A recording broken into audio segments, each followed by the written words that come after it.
From Relay FM, this is Connected, episode number 29. Today's show is brought to you by lynda.com, where you can instantly stream thousands of courses created by industry experts, Igloo, an intranet you'll actually like, and Sanebox. Clean up your inbox and spend less time on email. My name is Myke Hurley, and I have the pleasure, as always, of being joined by my co-founder of Relay FM, Mr. Stephen Hackett.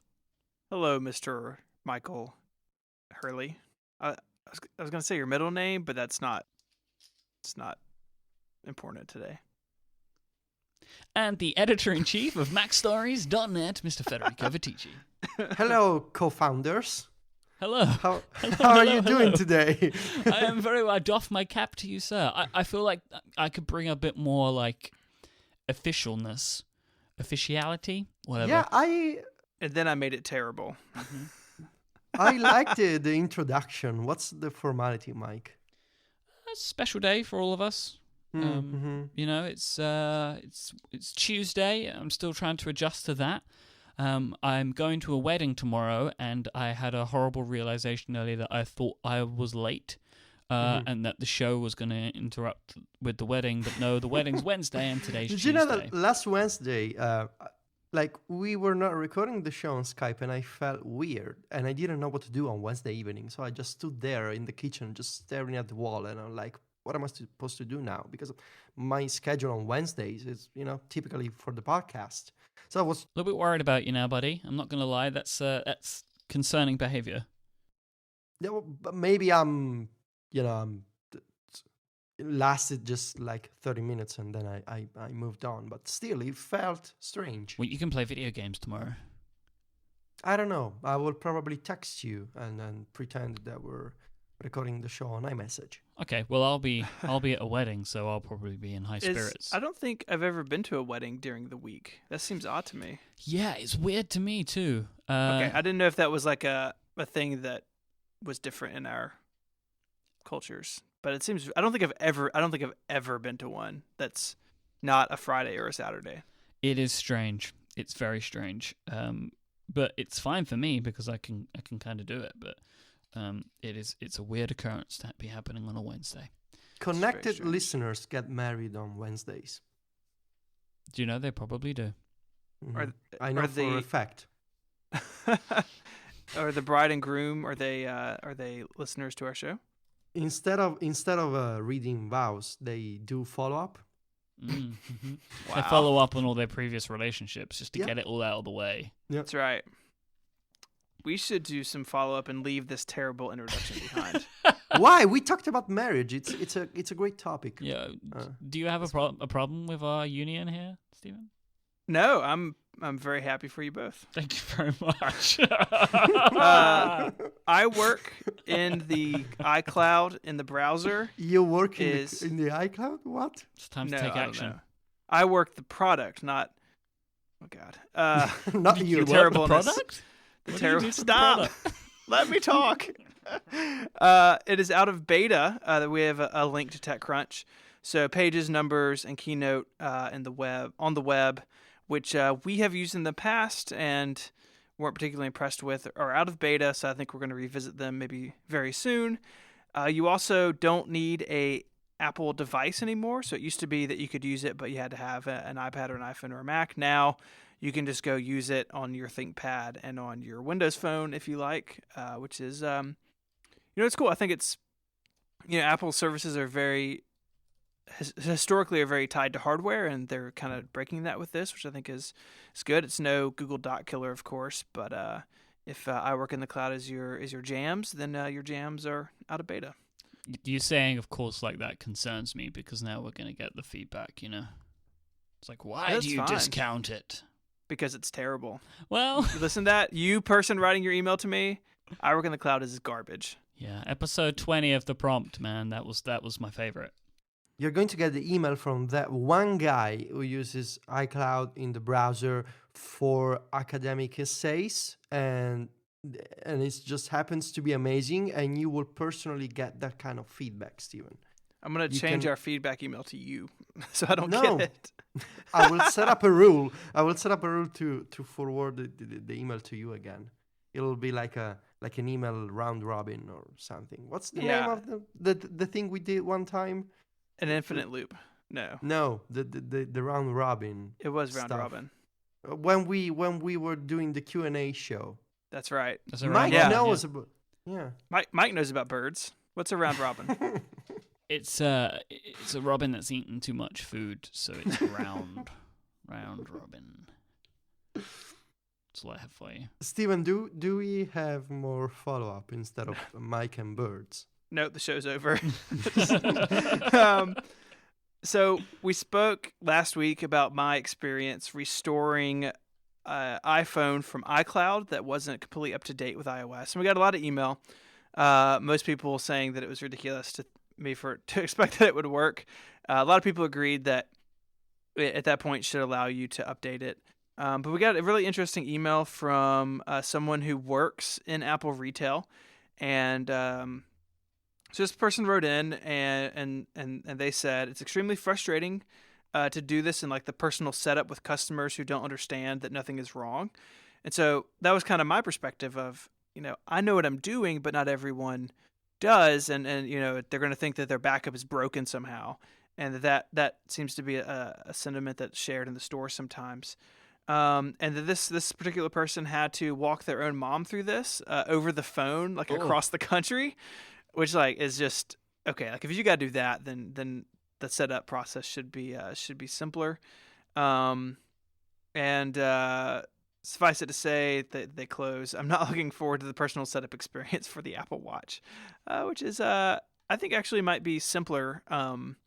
If the Apple Watch is all controlled by the Watch app on the phone, maybe it's not too bad. But I thought it was interesting that my frustration was felt also within Apple retail people who do this professionally. So I think Apple should address it. I think it would be interesting to go through that setup process, like pretending to be a layman, and just see what it's like and the way that it's explained. Like I don't know if I would have the patience to do it. But I think it would be interesting to see how it goes. It's a bunch of screens too. I had kind of forgotten because I haven't set up an iOS device from scratch in a long time. It's just a lot of stuff to do when you set up an iPhone. And, there is. Like, will you enable location? Will you enable diagnostics? Will you enable Touch ID? Right, you got to enter your iCloud account. If your iTunes account is separate, like mine is, you have to enter that too. And it's just, it's all necessary, right? Like I would rather do it all at once and like go to reach for something on my phone and realize it's not configured. But I have to think there's some way they could streamline that. The second that you have somebody on the phone with their mom trying to explain it, I think it's too complicated. So pretty interesting. Moving on to the next follow-up point. Federico made a comment last week about the iPhone 6 Plus being thin and light, which of course it is. But listener Alex emailed us and pointed out that many big Android phones weigh less or the same as a 6 Plus. So I did some homework. You guys can see this in our document here. The iPhone 6 Plus is 5.5 inches, 172 grams. The Galaxy Note is 5.7 at 176, so 4 grams difference is basically nothing. What I found really interesting was the Moto X, which is just a little bit smaller at 5.2 inches, weighs 144 grams. So is, I think, significantly lighter than the 6 Plus. And then rounding it out, the Nexus 6 is 5.9 inches and 12 grams heavier. So the 6 Plus, I think, is, pretty in line with what these other phones weigh. It's not drastically heavier or drastically lighter than any of the others. Alex also pointed out, I think it was Alex, that maybe the 6 Plus feels heavier or somehow more dense because it's made out of metal as opposed to like cheap plastic, which I agree with. I've got a Moto G and it's, I think, 4.5 inches and it feels kind of gross because it's like plastic and bloated, and the 6 Plus is very thin. But I thought it was interesting doing this homework that, Apple's in the ballpark of what these other companies are doing. And I thought that we would maybe at this time follow up on our, Federico, you and I, on our 6 Plus thoughts, and because it's been another week. It's been now 1 week for me and I think 2 weeks for you using one. Yeah. So how are you feeling about it? I love it. I want to change my phone. Yes! Yeah, Mike, come on. I told you last week you were right. You didn't say that though, that you wanted to change your phone. That's new Yeah, I want to information change. to me. Can I go on a bit of uh, extra mini follow up before I go back to the actual follow up? I'm Yes. just gonna take it as a yes. So yesterday, when I was putting together screenshots for the article that I published today, I was having trouble taking screenshots on the 6 Plus and combining them with my workflow. I guess because of the final image was too big, so the extension was crashing. And I'm also guessing this is related to the fact that the 6 Plus is doing some strange things with RAM allocation to extensions. But anyway, I couldn't combine screenshots. So I needed to take the screenshots on my iPhone 6, where I know that the image is smaller and my workflow and the extension can handle the screenshot cropping and combination. So I restored my iPhone 6 from a backup of the 6 Plus. And I was using the iPhone 6 and it felt so small. Like, I was like, how am I supposed to use this now? Because the keyboard was tiny and the screen, like I wanted to go up, but there was no screen anymore. And it felt like moving from the 6 Plus back to the iPhone 6, it felt not so different from using an iPhone 5S. Mm-hmm. Like the difference, I don't know, there must be some kind of adjective, like it grows exponentially, I think, whatever. Basically, once you move back from the iPhone 6 Plus, everything seemed small, like at the same level of smallness. Yes. And The jump that it takes from the 6 to the 6 Plus feels much greater than it actually is. The feeling of that jump is it feels huge. Federico, I totally agree with you. My wife has a 5S, and I was using it the other night, and I was like, "This phone is a toy." And then I can't use my girlfriend's. It's basically impossible. Yeah. Then I picked up a 4S, and I was like, this is a stamp. Like, what is happening? It's amazing. I used my 6 on Sunday for a little while, just around the house, and it really feels limiting, which is crazy, right? Because when I got the 6 in the fall, I was like, this is big. This is maybe too big. yeah, And now, having spent a week on the 6 Plus, I'm right there with you where the 6 feels small, and I'm with you in saying that I think I might go big next time around.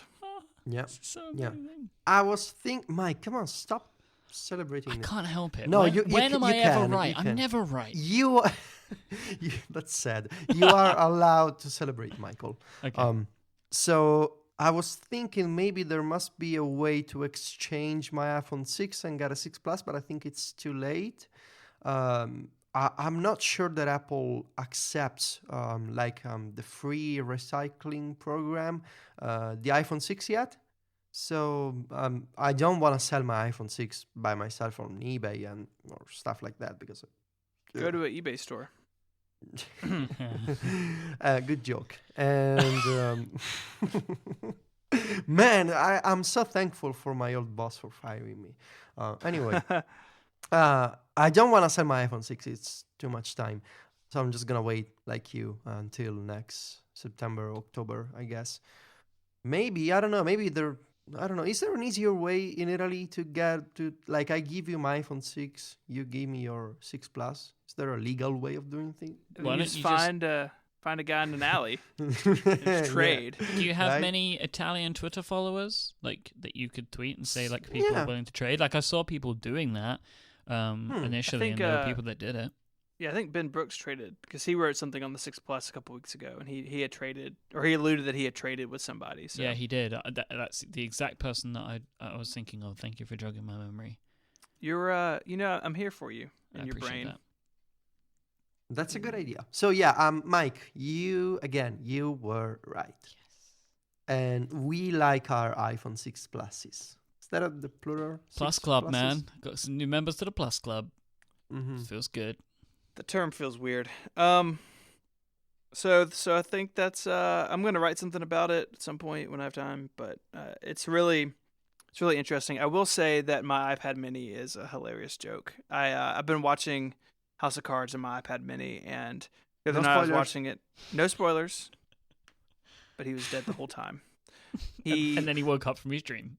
Yes, exactly. I was watching it on my iPad mini, and my phone, someone was texting me, and so I pulled my phone out of my pocket, and for a second they were side by side, and I was like, what am I doing with my life? Like, the iPad mini, like, that drive to go, like, 6 Plus and an iPad Air, like, having that difference really jumped out at me, and as much as I like the iPad mini, I think that if I were to carry a bigger phone, I would kind of deal with it and go back to a larger iPad as well, just so they're more different, if that makes sense. You can see what I mean, right? Like, there is a difference. Right. There is a difference, but like the things that you do on the iPad mini, it's like it's not that much more of a stretch to just do them on the 6 Plus instead. Like reading is good enough that you don't need to get a bigger screen, and it doesn't feel that way with like the 6 or like the 5 and the the iPad Air or whatever. Like they match up a lot better, like having a 5 or a 6 and having an iPad mini.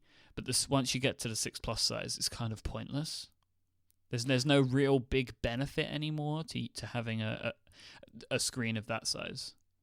No, I was going to say, I think that we lamented the fact that the iPad mini didn't get a lot of updates. With the last cycle I got was Touch ID, actually, and a new color. And I don't think that was specifically about the 6 Plus, but it doesn't help my restlessness about the iPad mini. Like, I fully expected to see updates this year, but, as the landscape is today, like, I think if you're looking at the Air 2 versus the Mini, especially if you have a 6 Plus, it's kind of a no-brainer. I think our realization in the end of this experiment, by the way, I'm still keeping the 6 Plus till almost the end of the month, so we're going to have more follow-up if I notice some more things about it. But the realization is that we like our screens big. And I was wrong, like about the iPad mini, because once I tried the Air 2, it was much better. I was wrong about the iPhone 6. So my lesson for our listeners is that you should listen to Myke more often.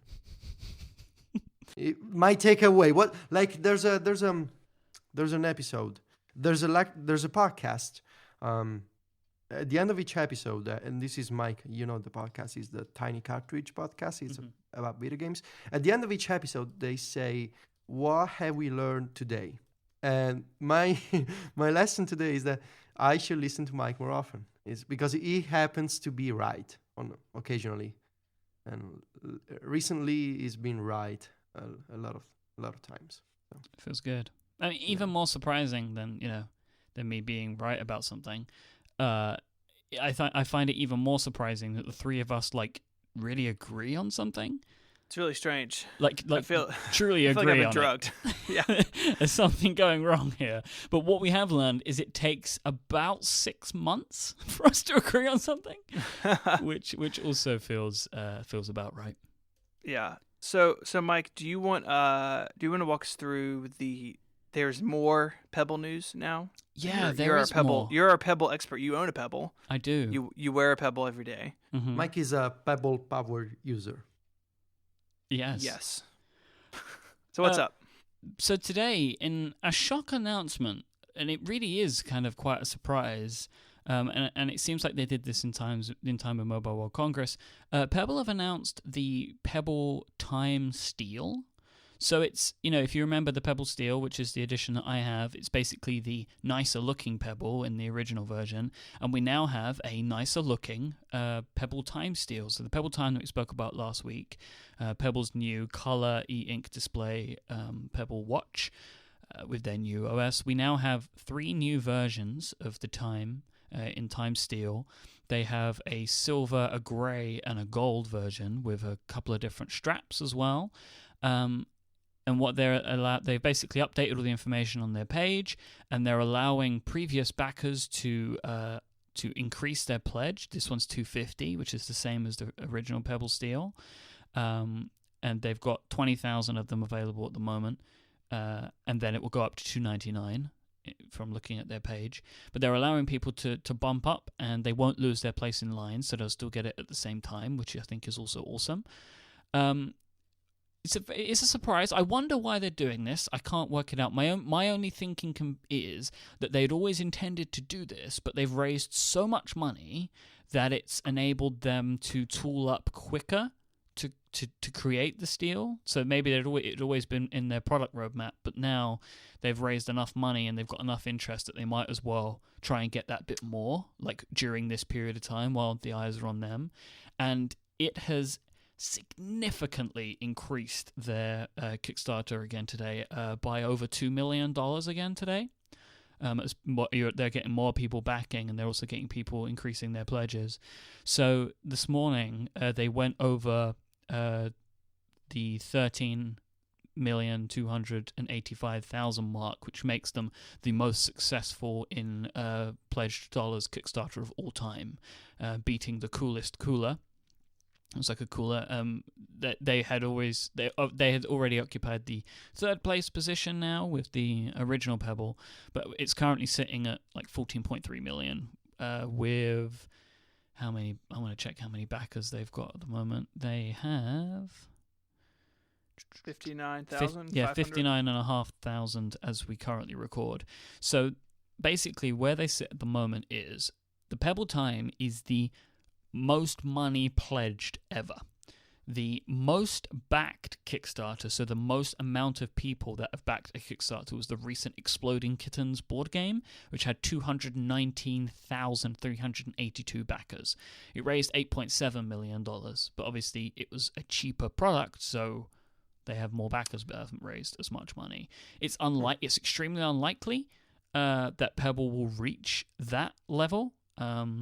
It's extremely unlikely. They would have to quintuple their current amount. No, octuple. What's the 8 one? Octo. Anyway. Yeah, Octomom. They have to Octomom it. Octomom it. That sounds right. I agree with that. But they've got 24 days to go. I think we'll probably see them get to 20 million. I think, because I can't imagine them being able to pull anything out of the bag now to like the Pebble Time Steel. But I'm looking at this and I like how this looks. I really, really like the way that the Time Steel looks. I think it's super interesting. It's handsome. I think I have a couple thoughts. The first one is that I think the timing. I mean, I think what you said is probably accurate, but I think also that there were several smartwatches announced at Mobile World Congress, and of course Apple has an event on Monday, which we're going to talk about in a second. And so I wonder if they wanted to make sure they stayed in the news cycle, especially at Mobile World Congress. I already have forgotten the other watches that were announced at that show. The one that's making a big splash is the Huawei watch. Yes. What? Huawei is a Chinese manufacturer. Yeah. And there's one that runs WebOS, which is crazy. Yeah, that was announced at CES. Yeah. So I think they do look good. I think they look better than the first Pebble Time that we saw last week. They also, alongside this, talk some about the smart strap. So if you look at these pictures, there's a link to a Verge article in the show notes. And the back of the watch has this little connector, and you can build straps that can hold sensors or maybe even hold more battery, they say. Oh, that's clever. And those straps would be...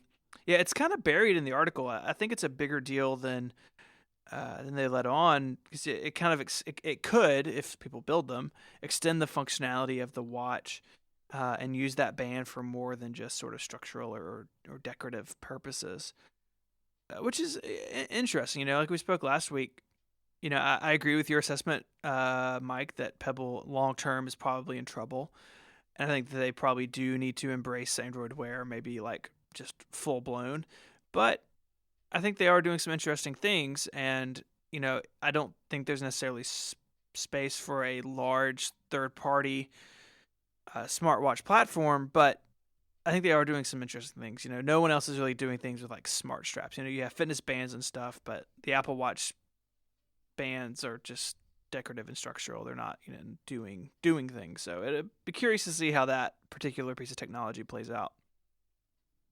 Yep, I continue to be super excited for them. I'm really, really happy that they are doing it. Like this steel, they've improved some of the design issues from the previous one, namely the Pebble logo on the face was probably. I was looking at mine today, and I've settled on that's the worst part of the original Pebble Steel. I know why they did it, because the bezel had to be so large, so they might as well put something in that space. That's my thinking. But yeah, I think I really, really do think this new one is very, very attractive. Well, not, actually, let me go back. Let me rescind on that. It's more attractive. It's a much nicer looking product. I mean, I would buy one without a shadow of a doubt. But it seems ridiculous to do right now. Yeah, it's like the same thing as last week for me. Like, I'm not going to buy it because Monday. But like, I wouldn't even hesitate to get one of these. I actually like the way the gold one looks. I mean, okay. Should we just say that, yes, it does look like the Apple Watch? And, fine. I mean, well, when I say it looks like the Apple Watch, like, they're using the same colors and stuff, but I kind of see it as like a twofold thing for them. I feel like it's partly like them being a bit cheeky, which I think is perfectly acceptable for an independent company to do. Yeah, like, it's like they're being a little scrappy. This is the company that, like, directed a comment at Johnny Ive on their homepage for a while. Yeah. Remember, it was like, relax, it's just a watch. Like, yeah. And, there's something about, I mean, that was a bit silly, but I don't know, there's something I like about this little indie company being a bit, like, it's like Steve Jobs flipping the bird at the IBM logo. It's like, there's like a little charm about it. I also do think that the Galaxy S6 Edge is a nice looking smartphone. Like, I'm very intrigued by the way that looks. I mean, but in that scenario, I mean, I appreciate that there are some significant design cues that they've taken, which is probably a little bit more like, come on, Samsung, you could work it out on your own. I think it does look good. I mean, it does still look good, but just can they work it out on their own? Well, in theory, they have the resources. They have the resources. Like, they design other products that are unique looking. Like their TVs and stuff. Yeah, like dishwashers. Dishwashers look good, and all the other. But do you know what I mean? Like, I would say that in theory, like on paper, Samsung has more resources to develop new looking products than Pebble. Yeah. Oh, for sure. And Samsung's an enormous company. I told you guys in Slack I was going to talk about this, but I'm going to talk about it. Uh-oh. Like, I agree with you that I think the Samsung Edge in particular is really interesting. And I don't know if that so if you haven't seen it, the screen, how the iPhone 6 and 6 Plus, the screen is kind of rounded at the edges, which is much more exaggerated, and you can see some LCD underneath the bend. And I think it's interesting. It's, a lot of people have written that it looks like an iPhone 4 and iPhone 6 kind of smashed up. And what I don't understand, and what I'm glad that we didn't just sink into, because I would have been upset with us, is that, like, so what? Like, I think going to the defense of Apple, saying Samsung is, shamelessly ripping off whatever, like, who cares? It's a product. And I think that, yes, the Pebble Steel, and yes, the Samsung whatever, all of them, yes, clearly these companies are cribbing some ideas from Cupertino, but I don't think it's something to get like worked up about and like throw a pity party on your site or Twitter about it. I certainly don't want to. So, but anyways, if you'd like to get in contact with us to send in your feedback for this week's episode, there's a couple of different ways you can do that. Probably the best way, like, to get your message known is to go to our show notes page. Go to relay.fm/connected/29. And on that page, you'll find a little button that says contact, and that will open an email form. That email is directed to one of us. So we won't say who. We'll all be able to potentially read it. Shall we? We do need to get to Federico's middle name, but shall we take a quick moment to thank our first sponsor for this week? Yes, please, no more Pebble. Okay. Sorry. I'm sorry, guys. I just don't care. It's okay. It's not you. It's me. It's not you. It's me. Please.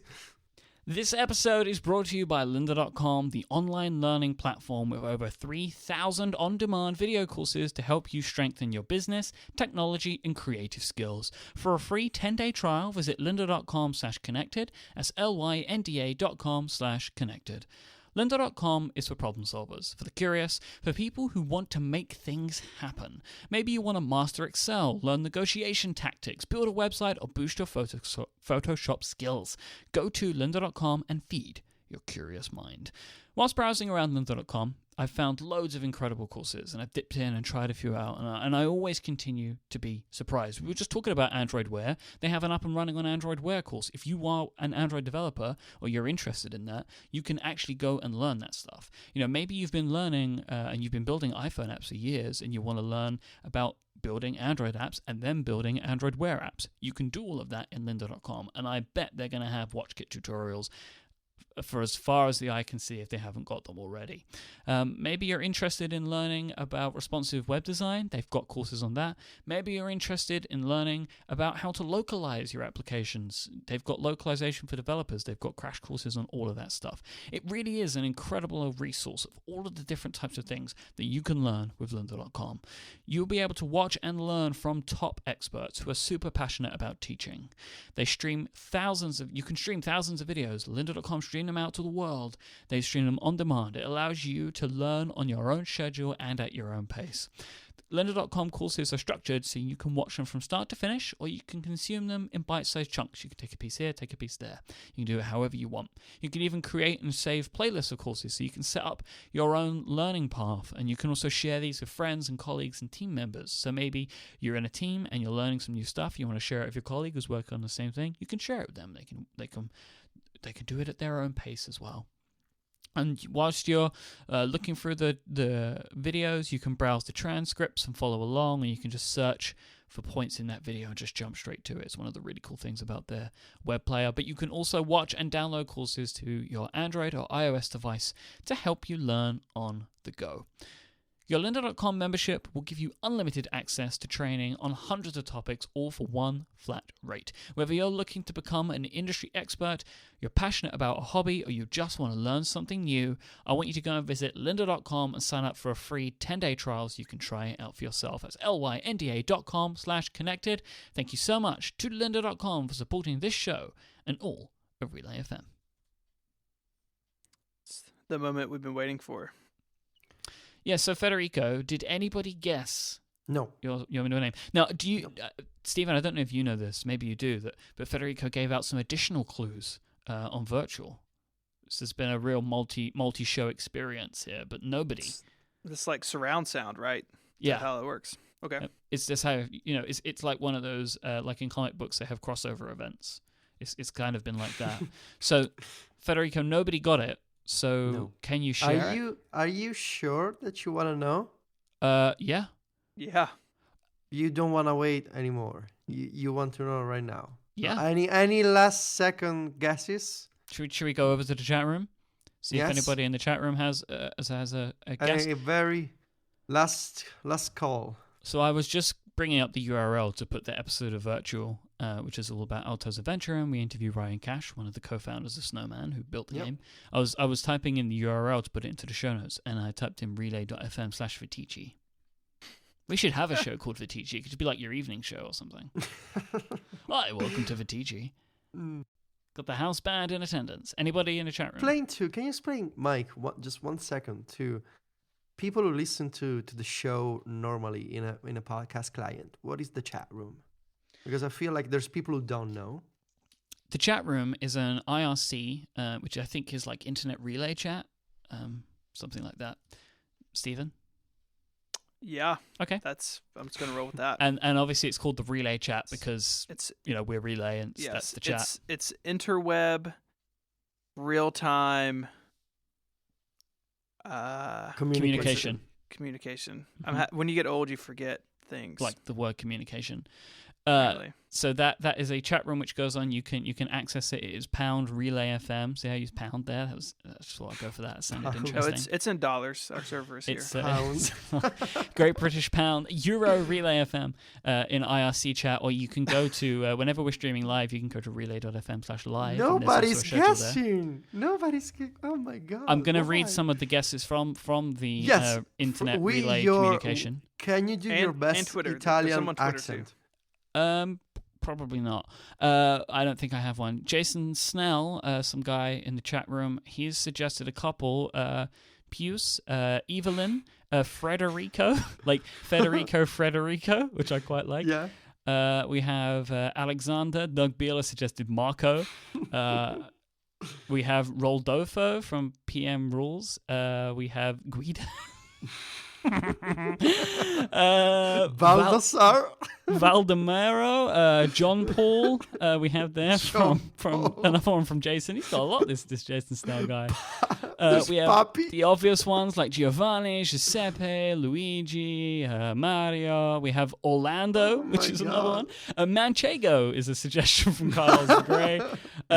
Federico, put us out of our misery. What is your middle name and why is it embarrassing? My middle name is Dante. That's okay. Yeah. Okay. It's Federico's Inferno. yeah, it's I mean, it's kind of old. And So that was what you meant by classic. yeah, Mm-hmm. yeah. And it's my grandfather's name. And so yeah, you can see why when I tell people they kind of chuckle. I feel like there could be some incredible fan art made. Fedante, that's what I'm going to call you Yeah. now. Yeah. Fedante Vitici.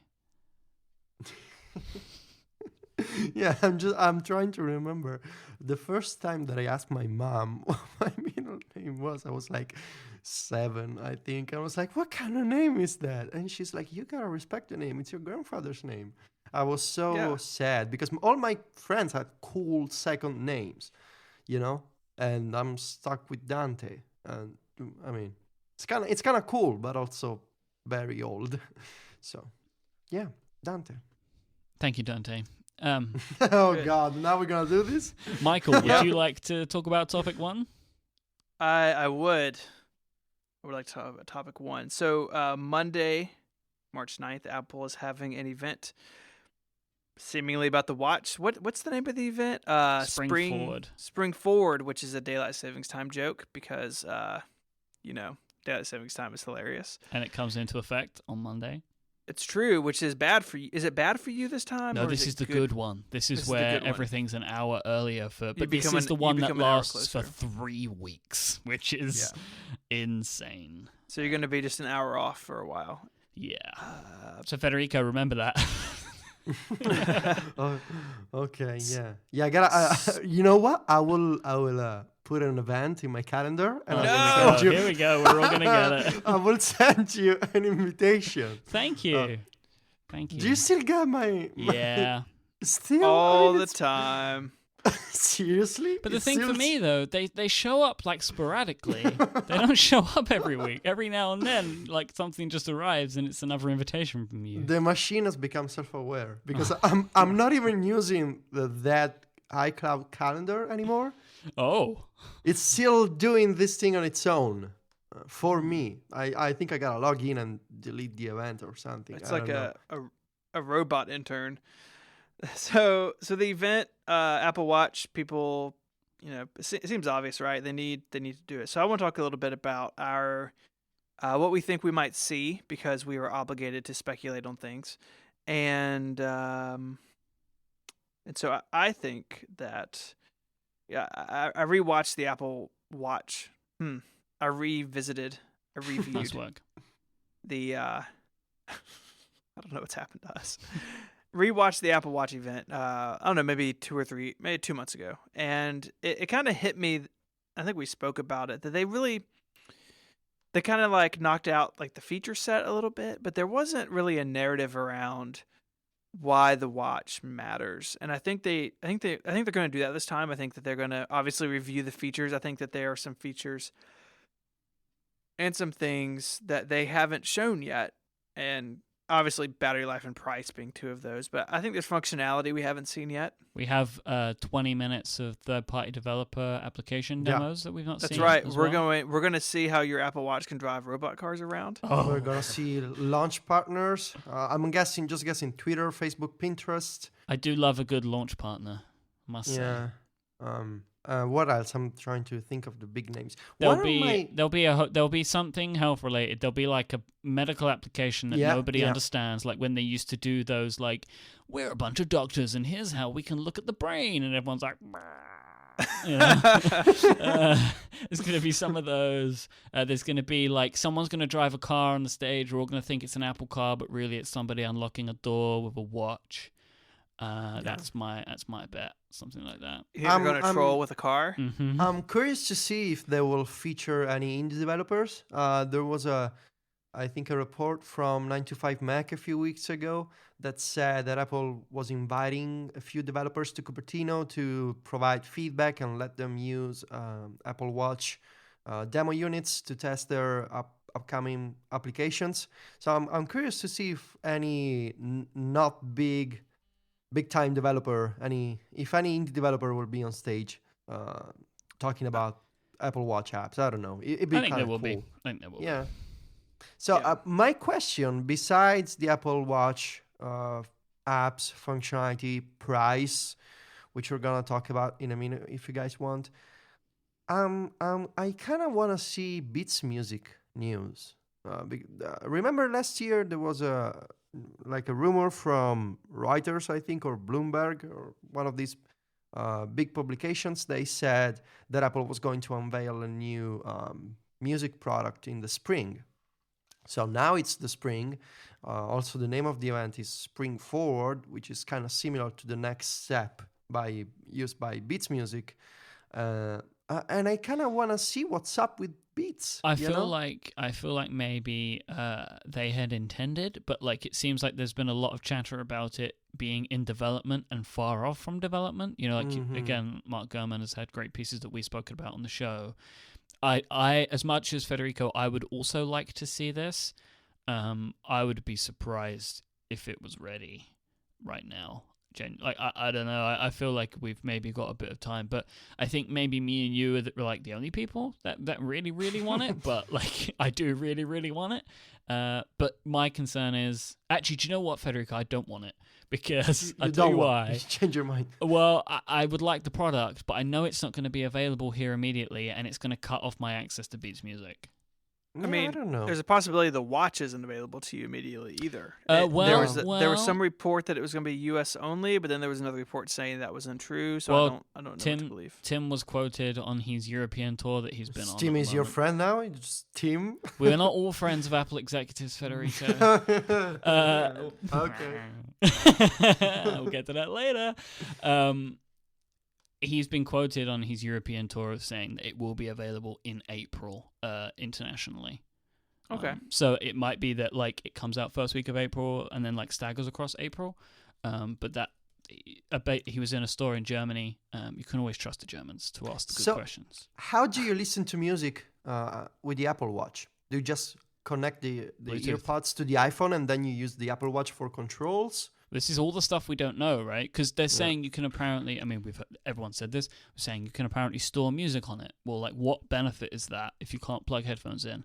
I think we're going to see a Bluetooth-related headphone product as well. That's why I was speculating about Beats News, because if there's going to be Bluetooth stuff, that seems to be like, it'd be cool to have headphones by Beats, especially to push in the sports version of the Apple Watch. The market segment appears to be kind of similar, and I don't know, maybe there's going to be just Bluetooth earpods by Apple and no Beats Music or Beats Electronics stuff, but it'd be cool, I guess. I don't know. It would be nice to see at least the first Beats Apple collaboration product be those Bluetooth headphones, which makes sense. They've been part of Apple for a while now, and even if they hadn't been, you could put something together. I do think they've got to show some of that stuff. Like, that's a really kind of basic function, right? And the fact that the three of us who are smart and have read lots of things on this don't know, I think is an indication that Apple's got to kind of just deal with the details on Monday. Mm-hmm. I think they've also got to deal with the details. In fact, people in the chat room are talking right now about there's a lot of speculation about like some bands are only going to be available for some watches, that it won't be as like free form as maybe we thought, or maybe was hinted at in September. I think it's going to be too complicated. I was thinking this a moment ago. I think it's going to be too complicated for them to show on. We're not going to hear that on stage, but there Yeah, will be a web page which goes up which has the configurations. They'll show some basic configurations on the stage and be like, you can get this for this and this for this, but if you want to get this band and this band and this band, like, can you imagine? Like, we're going to end up with that huge like table on the Like stage. Tim is just going to print out spreadsheets and hand them to the media. People freaked out when Apple showed the iPad lineup last year. Imagine if they show all the combinations of Apple Watch and Apple Watch bands. Yeah, it's gonna be insane. They're just gonna be insane. It's just- I it's guess just there not gonna will be be worth like it. there will be like a web page, and you choose your Apple Watch model, and then when you choose, you select the bands available for that kind of version, and that's it. Because I've been so confused in the past week. If you follow people on Twitter who tweet about Apple Watch, so much speculation about bands and pricing and edition gold. I mean, it's just too much. I would like to play a very quick game of Apple Watch The Price is Right with you two. Okay. So considering this is going to be the last time we're going to be able to do it, why don't the three of us take a guess, and somebody can write these down. We'll take a guess each of how much we think the Apple Watch will start at and how much the Apple Watch Edition will start at. Because assuming we already know that the Sport starts at $349. Federico, would you like to give your prices for the Apple Watch starting price and the Apple Watch Edition starting price? So the watch is the middle one, right? Mhm. Not the sport one. I'm guessing $699. And the Like- edition? The gold And the one? edition, I don't know. I would say above 5K. I don't know. I would say $8,000. So $8,000. yeah. So we have, what was that? Is that $699 and $8,000? yeah. Okay, so I hope someone's I, writing this down. Yes, I have a notebook here. I'm Excellent. writing them down. Stephen, you can go next. I would say that the stainless steel Apple Watch would start at, I'm going to go $799. Go 100 more than Federico. Okay. And I would say that the watch edition, I'm going to go under Federico, and I'm going to say $6,999. Okay, so I'm going to go low. I'm going just low. gonna take the two wild cards now. I'm gonna say $599 for the watch. We should probably establish we can work out the official prices right rules, because there's something about whether you're under or over and how that ends up working. For the watch edition, I'm gonna say $15,000. 15. Yeah, 15? 15. Yeah, starting Okay. at 15. So Mike is on drugs. I don't know, man. I don't know. I don't. There's just this part of me that's like, you're gonna have something. I mean, I know this has been the speculation coming from John Gruber, right? I understand that, but the more that I've been thinking about it, it's like, if you're gonna go gold, like, just ramp the price right up, because the stainless steel is gonna be expensive enough anyway. Because I reckon that some models of the stainless steel version stainless steel is the watch, right? I get them so confused. Stainless steel, Yes. yeah. So I reckon there's going to be models of that will set you back like $3,000. It seems really nuts, and it seems like, and this has been taught. It's not an original thought by any stretch of the imagination, but I'm here and I have a microphone, so I can repeat it. Apple has to. I wonder if Apple has to build the case that the gold is worth it, that the luxury is worth it, and my thought is that if Apple can really capture the imagination of people who exist in that part of the market, which none of the three of us do, right? Like, we spoke last week about what we're picking out, and we're all, the sport, the stainless steel. But like, people like us and in the categories that we are in, consumer wise, are going to flip out. And if Apple can make their case to the wealthy to say, look, this thing cost whatever it costs, and you are buying it, and we are now a luxury brand. We are not just a consumer electronics brand. And I think they'll do well at it. But it'll be interesting to see how Apple makes that pitch. And I wonder if we will see the sports and watch pricing, but not the watch edition. I was so not the thinking gold same. pricing at the event, but it comes out later on the site or in the stores, and it's not, because whatever that price is, that's going to be the headline on Monday, right? That not that the sport is $349, not that the watch is whatever it is, but if that gold one is, 8K, 10K, 15K. That is the headline on The Verge, and that sort of swallows the rest of the news. And I'm not sure Apple wants that. I think Apple needs to get the story of why this thing matters.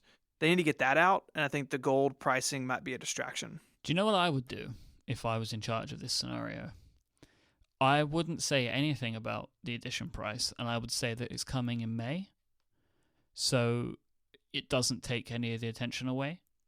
So you just don't talk about the price because apparently it's coming later. So it comes out in May, and then in May you announce the price. Like, so you're completely taking the question. Well, the question's still there, but you can't print the headlines. You can't print the headlines of Apple Watch for $20,000 or whatever because it won't be available, and because as well, if you're going to pitch it above say $10,000, the type of person that's going to buy that, they're either going to wait or they're going to buy one of the standard ones and just buy another one. So that's how I would do it. I think that's pretty smart, but I would think that because it's my own point. But that's if I was in control of the situation, that's what I would do, because I completely agree. Even though it's not going to be for any of us, like for like maybe 0.5%, like half of 0.5% of people listening to this show could even afford something like that. So it's not for us. So there's no point in us even having to think or worry about it. And I think it would be difficult for Apple to get away from if they're going to price it at the level that it probably should be priced at, if it's going to be as good quality wise as they're saying it will be. Yeah, that makes a lot of sense, and it sort of solves the problem of the tech press freaking out, and it makes that target market maybe feel more special, that they that it's reserved, that it's somehow not public yet. I also think as well, like, there. If they have to refit some stores to enable the sale of the watch edition with special luxury areas, that has not been started. Like, they have not started doing that yet, so right. That stuff takes time. So I don't know. Yeah, I was speaking over email to someone who works in Apple retail, pretty high up, and they were like, it's going to be interesting, because it's like not only, and it was in the Johnny Ive thing, like people want to stand on carpet when they buy nice jewelry, but like at least my Apple store is, I love them all, but they're staffed by hipsters. Like, even the staffing of the store might have to be different somehow, or might be affected. The way that there was a story, they're moving all to blue polo shirts or something to look a little more professional. But like, is someone going to buy a $15,000 watch from a guy with like a sleeve full of tattoos? Like, I bet Apple in America hire, in like all the retail stores, hire a ton of British people. Really? So it's like, welcome, sir. Welcome to the Apple Store today. Wow. What do you think, Federico? An influx of British staff into America to enhance the poshness of it all? Because people think that British accents are cool? Well, like, just, more fancy. We can downturn it up. We can, like, top hat it, make people. They should hire Italian people then. That's a good idea. Yeah, for the fashion aspect in general. I'm actually surprised that Apple didn't do any pop-up shop stuff in Milan for Fashion Week. I wouldn't be surprised if a lot more of that starts to happen. Probably, yeah. Now. And like, because we assume like they're going to announce it and it's going to be maybe a month until they ship, considering the date is apparently April. So I wouldn't be surprised if it then starts ramping up, because we're seeing it in more magazines and stuff now. Yeah. It's a totally different way of doing things. If they do one in Rome, I will go there like so fast, because there's all the boutiques in Rome, right? In Via Condotti and the Corso. There's boutiques from Gucci, Armani, Versace, all the brands. Yep. If you go to, have you two ever been to Rome? No. So you have no idea what I'm saying. I have not. Well, yeah, I do, because we do have that in London. We do have this stuff in London. There are. No, I was talking more about the geography. If you're not familiar with Rome. No. Anyway, there's like Federico. If I were to come to Italy, I would come to Rome to visit you. That's all I'm saying. Thank you. My kitchen is much better than a boutique, but so thank you, Stephen. Anyway, if they do one in Rome, I'll go for sure. If they do one in Milan, because it's more of a fashion city, I don't know. It's kind of far away from me. We'll see. I'm excited. I want to get an Apple Watch. I'm excited for the Apple Watch.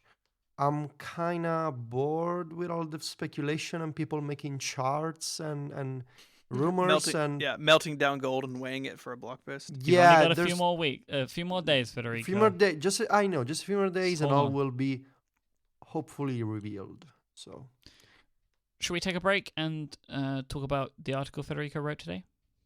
okay. Sure. This week's episode of Connected is also brought to you by Igloo, the internet you'll actually like. With Igloo, you're able to share news, organize your files, coordinate your calendars, and manage your projects with your team all in one place. It's a fantastic way for you and the people you work with to work together, to collaborate, and socialize as well. Igloo's intranet works on any device, any mobile device, any desktop device, because they've built their entire platform with responsive web design built right in, and it's right at the core. Anything from reading a document to managing your tasks, maybe even sharing a photo of your lunch or managing your settings can all be done on any device, and it looks fantastic wherever. Igloo allows you to work how you want, anywhere you want, and whenever you want. Igloo's latest upgrade, Viking, they give great upgrade names to their platform, revolves around documents and how you interact with them. They've beefed up their document preview engine, allowing you to gather greater feedback and all make changes together, so you're able to view. This is HTML5 as their preview engine, it's what it's made of and in and upon, so everybody can make sure that they're always viewing the most recent version of any document. And they've added the ability to track who has read critical information, making sure you keep everyone on the same page. It means, if you've got a training document that you need to make sure everybody sees, or some sort of legal document that everyone needs to make, to have read, it will show you the list of people that have read it, so you don't have to send one of those all hands round robin company emails that nobody likes to get. With Igloo, they've taken another thing that's frustrating away from the workplace.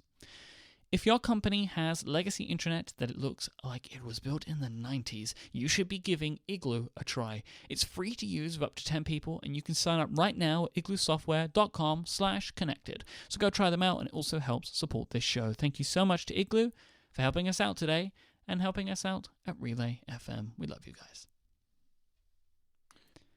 So, Federico. Michael.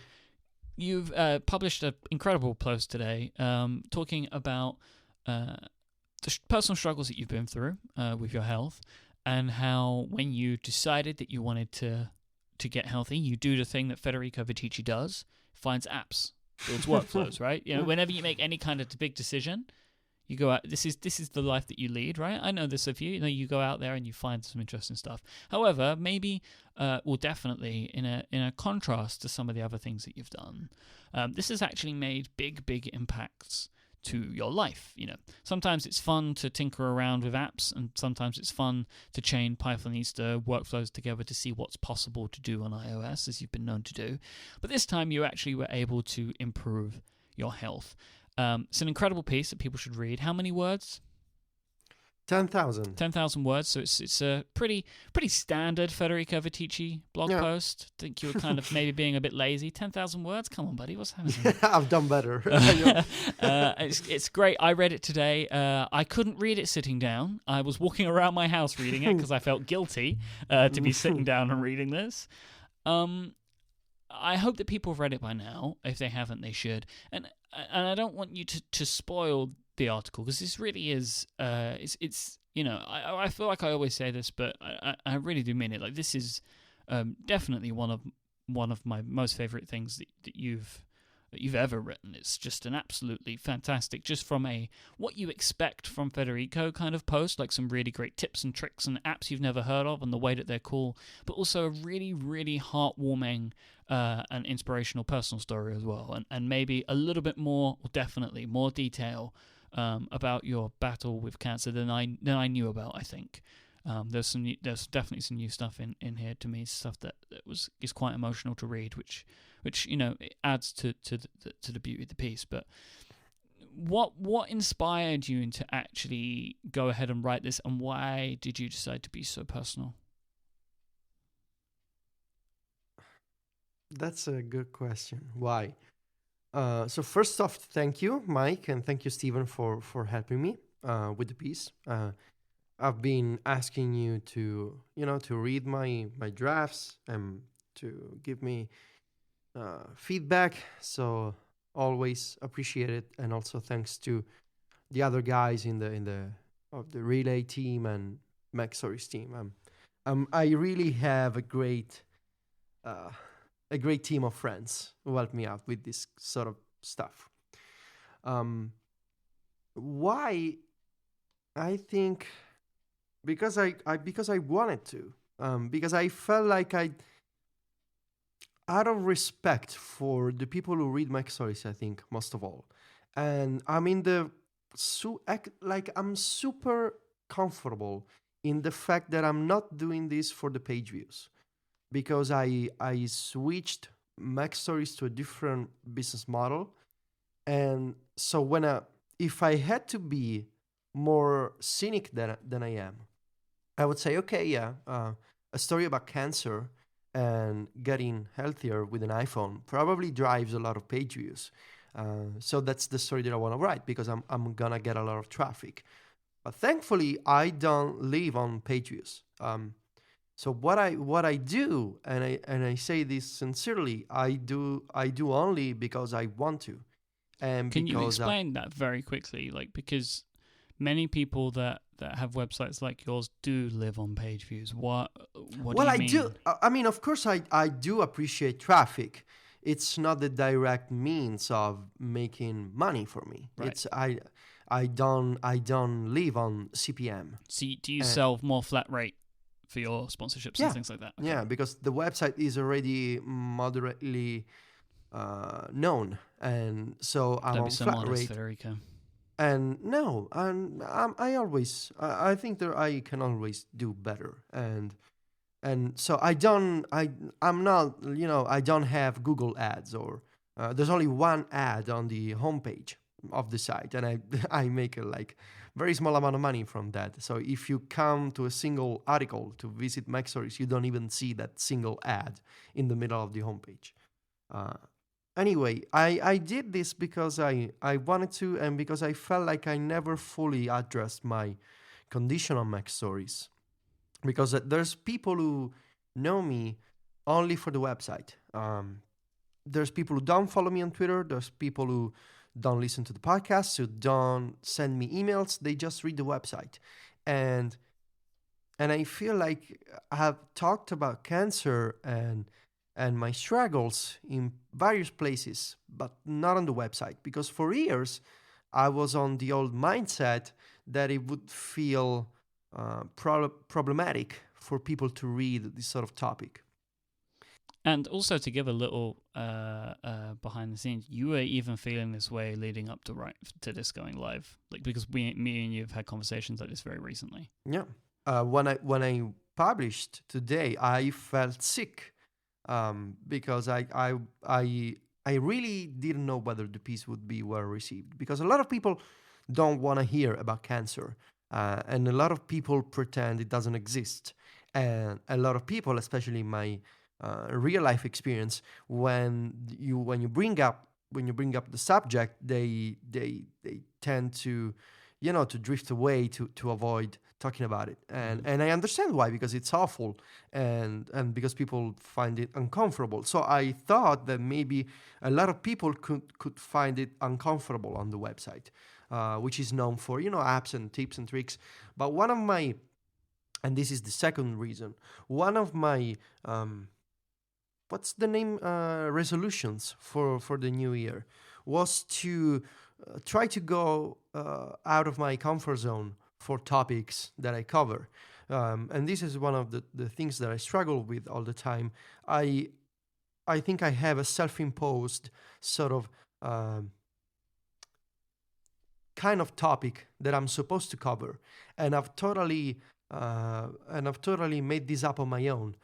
So many times I want to write about something, and I'm like, yeah, but I'm not supposed to write about this sort of topic stuff because people don't know me for approaching these topics. So one of my resolutions this year was to do different things, to try different topics, to try different apps, and to try to prove myself wrong more, and to see if maybe my preconceptions can lead to different opinions. And the iPhone 6 Plus is an example. I'm so happy when I can say I was wrong. So one of my resolutions was to talk about.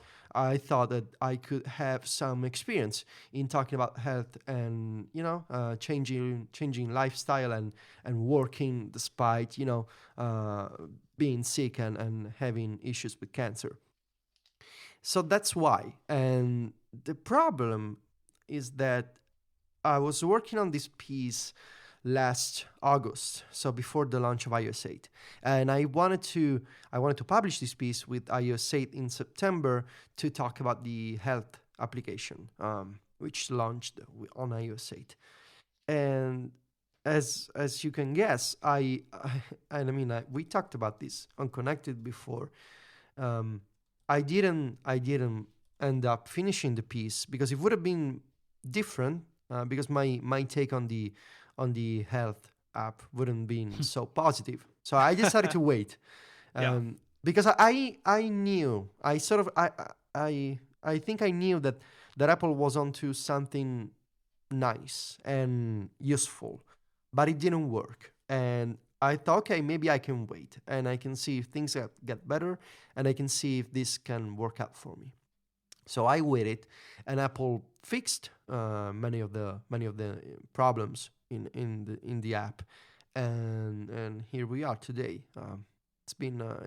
This post has been in my drafts since August, and I finished it in just in less than 2 weeks. It's one of those articles that you sit on it for months, and then it comes to you all of a sudden, and you need to publish it, and that was Yeah. the process.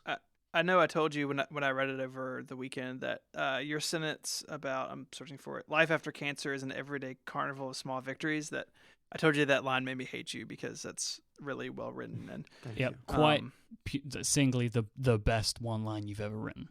I issued my first ever text shot today Oh. in ceremony Wow. of that line. And I totally, before we move on, I do want to get to the nitty gritty of the apps and whatnot. But hearing you talk about it being a weird topic for Mac stories, and I'm not gonna go like, I told you guys I'm not gonna go like deep into like, this is not gonna be the cancer episode, analog episode 5, which we'll put in the show notes. You should listen to if you want my thoughts on that. But I definitely struggle with that as well. I've written a lot about my son's cancer on 512 over the years, and I definitely like that feeling you had today of like, I cannot believe I'm getting ready to publish this. I cannot believe that a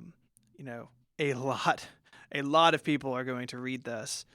I totally get that, and it doesn't go away. Like, anytime I write about it, I still have that, like, I know that feeling you get in your gut of like, am I doing the right thing by sharing this? But as someone, like I shared with you privately, what the beauty of this article is that it puts a light on the fact that this sort of thing, cancer or some other catastrophic disease, like when people hear that and they know you were in the hospital for a while, or know, someone, a loved one is in the hospital, and then they get out of the hospital and life kind of moves on. But your article shows and reminded even me that these things have long-reaching side effects and echoes for sometimes years to come. I mean, we're entering our 6th year with my son's battle, and like, those wounds are still fresh, and they expose themselves in different ways. So, as someone who has not been in your shoes but have been very close to your shoes, I loved it, and I think that it's Thank something you, that Steve. only you can write because you've been there, and because you're a nerd, like using nerd things to move past it, like which is great. Like like I try to solve problems in my life and approach them from the stance of a nerd, and I think that's what this is too. So it's like a really fun blend for me to read, having kind of being in both of those categories. And I'm gonna stop because I'm getting dust in my eye, but I really Thank you, appreciated Stephen. it. So Thank you. It's like, you wrote about this stuff on 512 before, and I wonder many times, maybe like when I see, because you do this regularly, when I see your posts, I'm like, someday I'll have to write about this myself. and I think I postponed many times because of all these reasons. Because how are people gonna react to this topic? Are there gonna be people who are gonna be sarcastic and say, "Yeah, this guy uses cancer to make money," you know? And there's been today a few people on Twitter who like made fun of the article, but it doesn't matter because you can't get everyone to like you, No. and Right. and so it doesn't matter, and I think Screw those people. I mean, honestly. yeah, like, I mean everyone know. is entitled to his opinion. Well, Yeah, sure. I mean, you can okay. But you shouldn't be a terrible person. You can have your opinion, but if you have an opinion like that, keep it to yourself. Just sit yeah, on it. but people like to share. I mean, People like okay, to if you share. want to share it though, like I mean, and I don't know how much if you've heard of this, but don't share it directly with you. Like, Just Yeah, subtweet it. yeah, Yeah. if you really feel like you have to get that off your chest, like, I mean, I don't know if people have done this, so correct me if I'm wrong, but they shouldn't say it to you. I don't think there's any benefit. Yeah, in I that. blocked a few people. It's fine. There's a thankfully Twitter has a block feature. It's true. Because if you're gonna say certain things to me in relation to my experience, I don't want to even argue with you because I'm trying to imagine what if you stop me in the street and you say, "Hey, you're dumb because you wrote about cancer."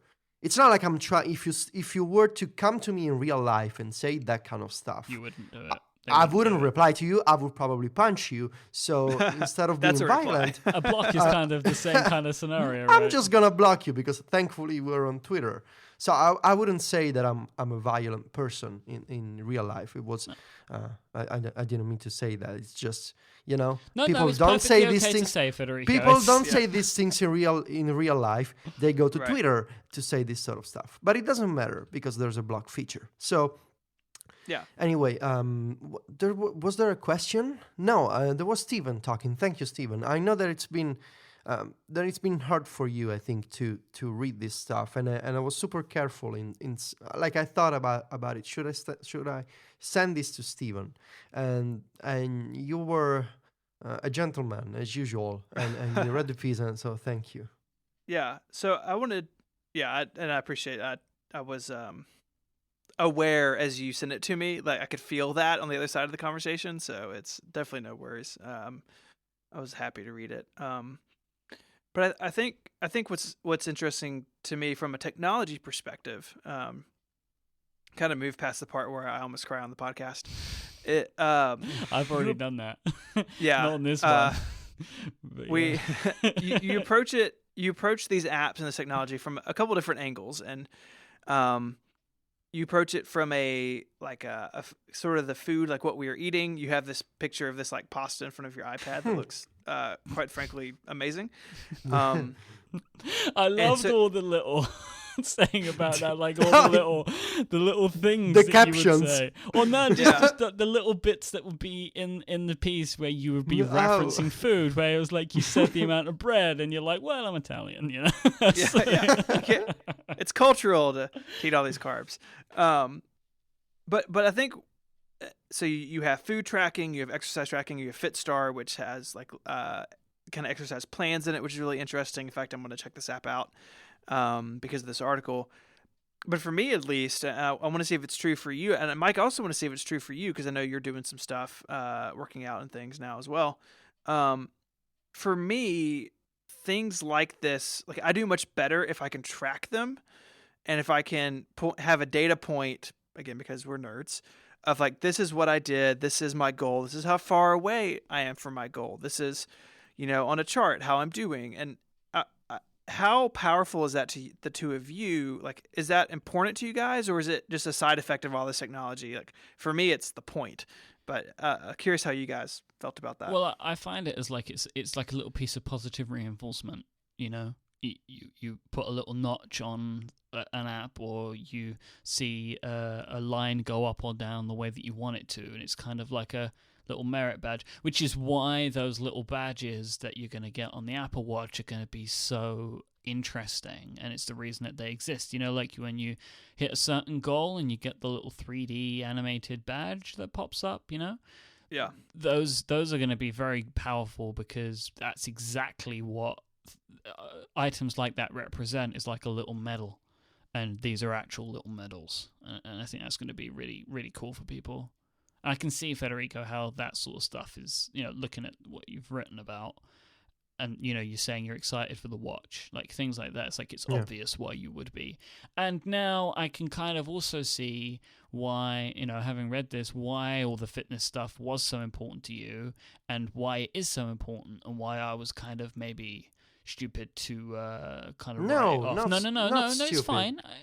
Because I did, and maybe even up until today, I did kind of write off the fitness features of being just another thing. It's like, oh, you're just going to throw fitness features in there because it looks like the right thing to do. But for many, many people, and myself included to a point, like having real important and rich fitness features built into a device that will be on you all the time is actually very, very important. And if you're able to create a real multimedia experience out of it, it will actually make a big positive effect to many people's lives, and it does make it important. I think for me, to answer to you, Myke, about the watch, and to Stephen about tracking this sort of stuff, I think this is my problem, but I guess that other people can relate.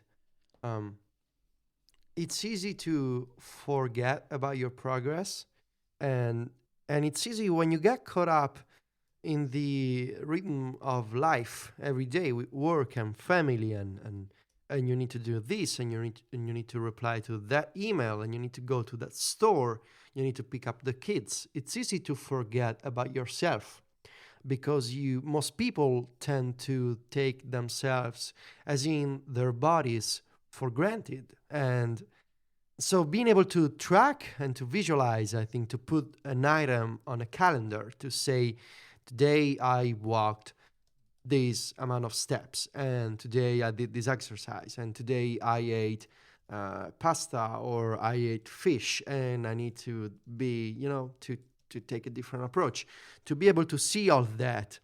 I mean, people use spreadsheets for a reason, because they let you see stuff in a different way.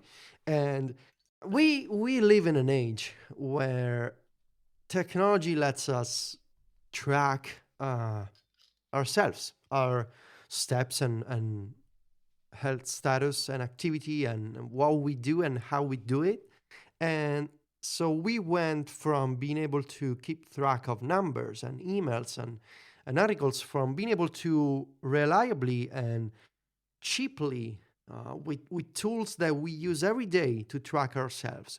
So when I look at something like the Apple Watch, which I'm guessing in the sport and in the regular version is going to be an object that a lot of people can afford. That sort of stuff can track your heart rate, and it also looks good on you, so it doesn't feel like you need to go outside into the world with bracelets and sensors strapped on your body. So the lines between technology and fashion and being able to take better care of ourselves, the lines are blurring every day. And this is empowering for people, because this is the main point. Not everyone will ever need to do what I'm doing and what others are doing, because fortunately most people are fine, don't need to switch eating habits, they don't need to do specific exercises. But the people who do, because unfortunately a lot of people have to deal with these sort of consequences of various diseases, the people who do are going to find terrific benefit in this kind of new technology. And for years, I think when I last Christmas, when I was thinking about what am I going to do next year, what do I want to change about what I do every day. And one of my resolutions was, I want to be, to paraphrase Myke, I want to be known for the guy who does stuff on iOS and the iPad. No, that's actually one of your best taglines, Myke. It's such a perfect way to think about what you do. So I was like, I want to be known for what I do on the iPad and what I do on iOS, but I also want to not necessarily be known for, but try to help people publicly with this sort of topic. And it was difficult because I've been thinking for years to do that, and I'm happy that it came out somehow well enough for people to like it. And I don't know, I don't know if I'm gonna do this regularly. Like, I don't want to talk about cancer all the time, but I do want to talk about fitness, and I want to talk about using technology not just for email and workflows and scripts, because I love that stuff, but there's also this other use of technology that's happening right now, and it's a major area of interest for me, and so I guess there's another thing I want to be known for, and I will try my best. There's one really exciting thing that happened today. We'll talk about it very quickly after this break, where I can thank our friends from SaneBox. So, a problem that many of us have these days is we have just too much email on a daily inbox, on a daily basis, on a daily inbox as well. They're overflowing with email. Who has time to deal with the amount of email that they get these days? You know, I feel like I'm personally always playing catch up, and that's where a company and a product like SaneBox can come in, save the day, and solve this problem for you. SaneBox was designed to give you back the control of your inbox and help you save time on dealing with email. How does it work? After a quick analysis of your inbox, SaneBox is able to determine what emails are important to you with incredible accuracy. You can automatically filter your unimportant emails out of your inbox into a new email folder called Sane Later, which means only the emails that land in your inbox are the ones you actually want to see. And those emails that are put into Sane Later, they're summarized in a daily digest, so you can quickly check and scan to make sure if there's anything that you do want to go in and grab, or, you can just go and peruse it at your own heart's content. Friend of the show, Mr. David Sparks, was telling me on Upgrade. We had him on this week, and he was saying about how he's used SaneBox to set up like weekend boxes where he would just like put all these Max Sparky stuff. He would like delay them until the weekend, and then he would go in and take a look at that stuff. Doesn't need to now, as he's joined the self-employed, the independent life. But it's just another example of how something like SaneBox can help you kind of compartmentalize email into where and when you want to deal with it. Loads of people use SaneBox. Their customers include employees at Fortune 500 companies, salespeople, accountants, lawyers like David, CEOs, entrepreneurs. Anybody that gets a lot of email can get value out of SaneBox. And it works anywhere you check email. Gmail, Outlook, Yahoo Mail, Gmail, anything. It's cloud-based. It's not an app, so there's nothing to download, nothing to install. You don't have to sync anything between your devices, and of course, it's mobile friendly. You can, basically, it doesn't make a difference to the way that you set up your email, but it lives there and it does exactly what you need it to do at all times. SaneBox has a bunch of other awesome features like one-click unsubscribe from email newsletters. You can have follow-up reminders. You can move attachments to the cloud, and so much more. If you're ready to clean up your inbox and spend less time on email, get a risk-free, no credit card required, fully featured trial at sanebox.com/connected. That's SANEBOX.com/connected. Thank you so much to SaneBox for sponsoring this show. And if you decide to buy after trying them out, they will throw in up to 2 months free, along with your plan. So thank you to SaneBox for that. And thanks for sponsoring this week's episode. So, in a complete surprise moment, about an hour before the show this week, Federico, could you just explain what happened? In detail? As much detail as you'd like to go into. So I was sitting on my bed, and I was preparing the show notes. I was taking a look around at some links, and so I was listening to, I think, Oasis. I think I was listening to Some Might Say, which is a very fine song from Oasis, 20 years ago. And I was at my Mac, as every Tuesday and before Wednesday when I'm about to do the show, and I had Tweetbot open. With on the Mac, I keep notifications for mentions. I don't keep them on iOS. I only keep them on the Mac. I don't know why. So I was just scrolling through, and there was I was getting a good amount of replies today because of the article. And then at one point, um, like every time I get a notification banner, my eye quickly looks at the banner and then back at what I'm doing. So I was browsing, and then I see this banner, and like every other banner, I look at it, and I read at P Schiller, and I'm like, what? Like my brain took a good second to understand what was going on. I was like I stood there with my eyes just like silently.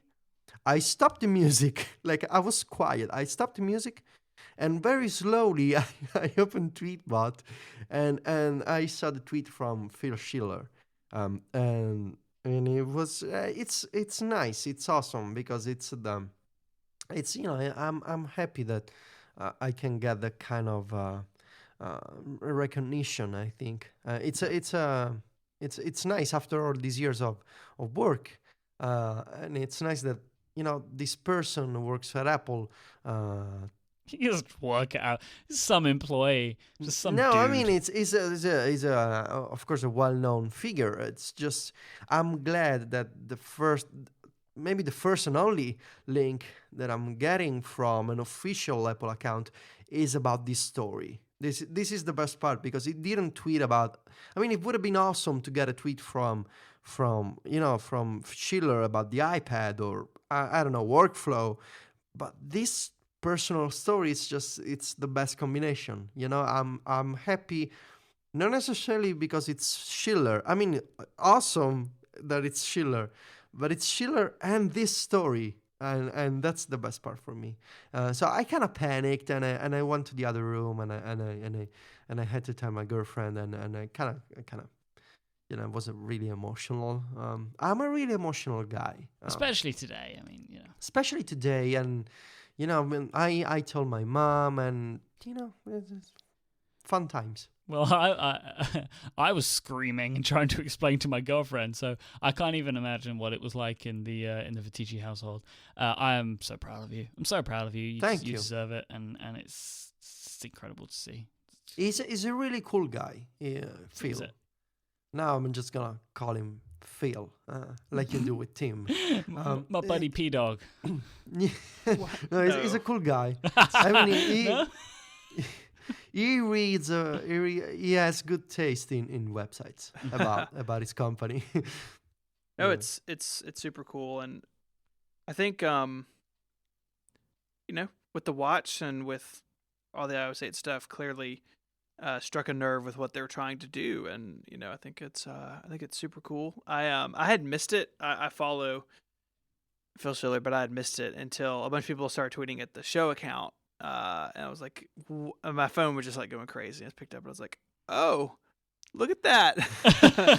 That's pretty sweet. Well. So I texted my developer right away, and I was like, there's Phil Schiller, and he tweeted a link to Mac Stories. Hold on. You need to go check the website logs and the stats and make sure that we can hold up. And he didn't reply. So I was like, his name is Alessandro, and I call him Ale. And I was like, Ale on iMessage, and he didn't reply. And then 10 minutes afterwards, he was like, Holly, what is going on? Phil Schiller tweeted a link to you. And I'm like, yeah, I texted you.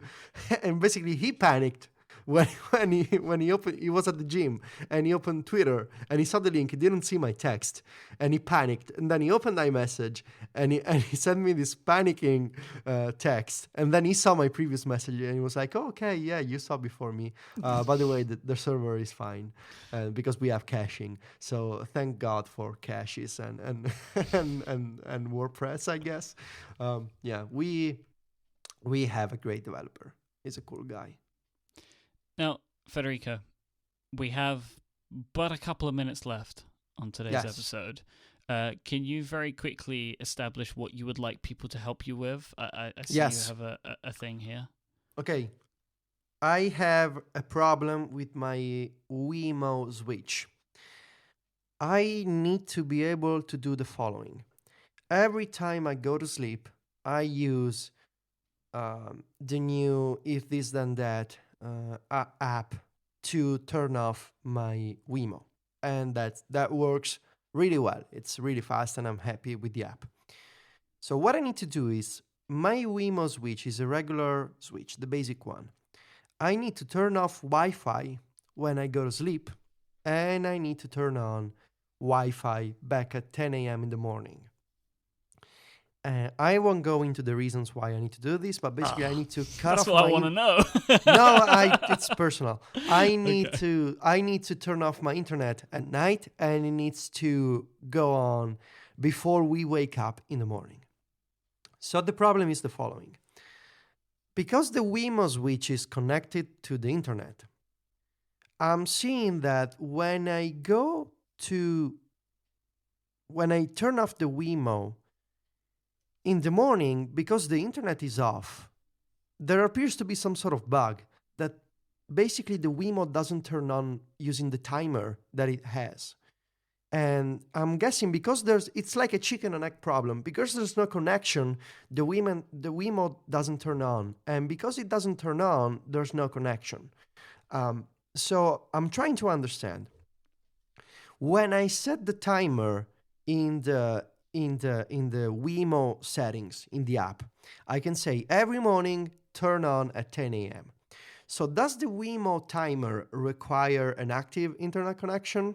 Because sometimes it works, and then other times my girlfriend wakes up before me and she finds the Wemo to be off and the router to be disconnected. So I'm not sure if it's my fault. I'm trying to do something that it's not possible, or if there's a bug, because sometimes it works, other times it doesn't work. So I'm trying to understand. I need to have my router go off and on while it's connected to the Wemo. Is there a reliable way of doing this, or am I just crazy? You need a British guy to come in and do it every day. Hello. Mike, are you familiar with Wemo switches? No, he's just going to stand there. Yeah, I'll It's just like turn a it little off and on switch. again. Like, we don't need a Wemo, we have a Myke instead. Wow. Uh-huh. I would pay so much for that. So I assume the reason that you can't use a regular just timer is because the time in which you switch it off changes every day? Yeah. Yeah. Okay. And I also want I want to lay in bed and just press a button on my phone, and I don't have to, walk to the router myself. And I want to be comfortable. I want to use IFTTT. You don't want to just turn it on in the morning because sometimes it needs to be on before you're awake. Yeah, it needs to be automated. I'm not an animal. I am not supposed to press buttons and stuff. It needs to work on its own. Sure, I get it. And also, I bought the Wemo, so now I need to find a way to make it work. There's no escape. It needs to work. Yeah, that makes sense. I put my faith in the follow-up. If you'd like to get in touch with us about anything or to help Federico's problems, you can go find our show notes. They are at relay.fm/connected/29. You'll find the contact button there to send an email, or you can tweet at the show. We are _ConnectedFM on Twitter.